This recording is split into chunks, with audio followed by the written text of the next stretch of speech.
Hello and welcome to The Interview. It's been just over a year since France suffered the worst terrorist attacks in its modern history. On November the 13th, 2015, 130 people were killed and hundreds were wounded in coordinated assaults on the French capital.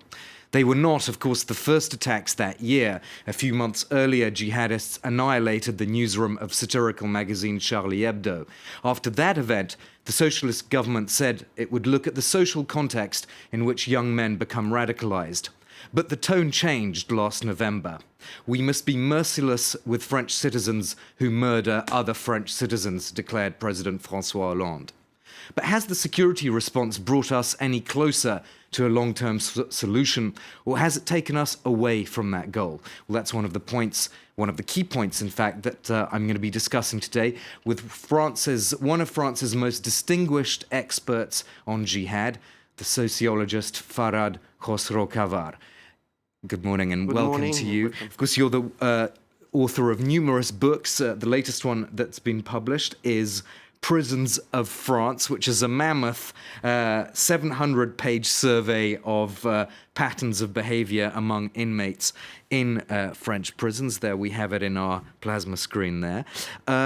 Before we talk about prisons, I'd like to talk about this first-year anniversary of the attacks.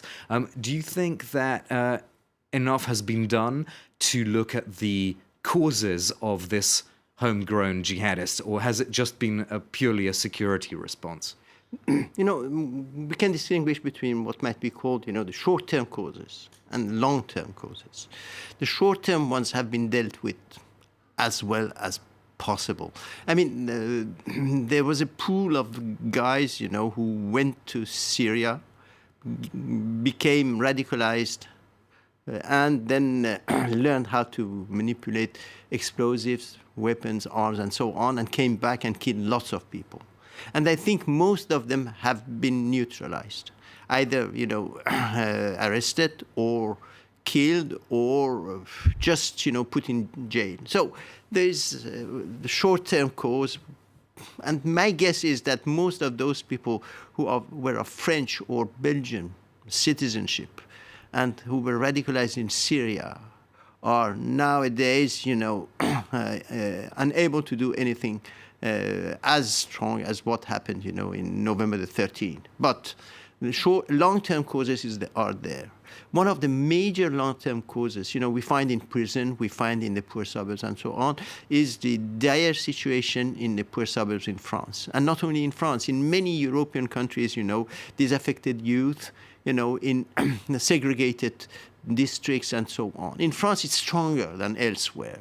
And this has been, not taken into account seriously at the time being. And you don't think it's been taken into account seriously since November the 13th? Nothing, concrete has been done so far. And my guess is that in France, for instance, 3/4 of those guys who got radicalized and acted violently were from these poor suburbs. Of course, 1/4 were from the middle-class districts. But I would say most of those who acted violently were from those places. And this, is a major problem that cannot be dealt with, at short notice. It takes time, and one needs to have a kind of, program extending to many years before having any kind of tangible results. Yeah, and of course, if that program doesn't take shape, then in the future these young people will simply pledge allegiance to some new group after ISIS is finished. My guess is that these groups are a kind of reserve army of any kind of extremism, and extremism in the name of Islam nowadays, is having a sort of, I would say, propaganda behind it, and everyone would like to be part of it. Before that, in the 1970s, you had extreme left movements, were violent, Action Directe or Bader-Meinhof-Gruppe in Germany or Red Brigades in Italy. But nowadays, there is nothing on the market besides radical Islam. Yeah. Let's talk about the role of prisons in all this. I mean, you say in your book that many French jihadists who went to Syria were not ex-convicts, so they didn't go through that trajectory of prison. Do we have any idea of what the figures are for that, or what proportion of these French nationals who are in Syria now were previously in French prisons? There are incomplete data, and my guess is it's around the fourth of them, which is a high number. But still, 3/4 are from these, districts, banlieue, and so on. And of course, there is a major problem. Some of them are women, young girls, adolescents, post-adolescent. And these are mostly from middle or lower middle class, background. Right. So your estimate is about a quarter of known French jihadists were in French prisons before. Something like that. My guess is that 3/4 are from the background of, the poor suburbs, and perhaps 1/4 from the middle class districts in France. Yeah. And what role did the prison experience play in making those people roughly a quarter of the overall jihadist population? What made them actually turn to radical Islam in prison, or did prison actually even make them turn to radical Islam? What role exactly did it play? The role of prison in terms of having a kind of negative impact on the psyche of the young people is obvious.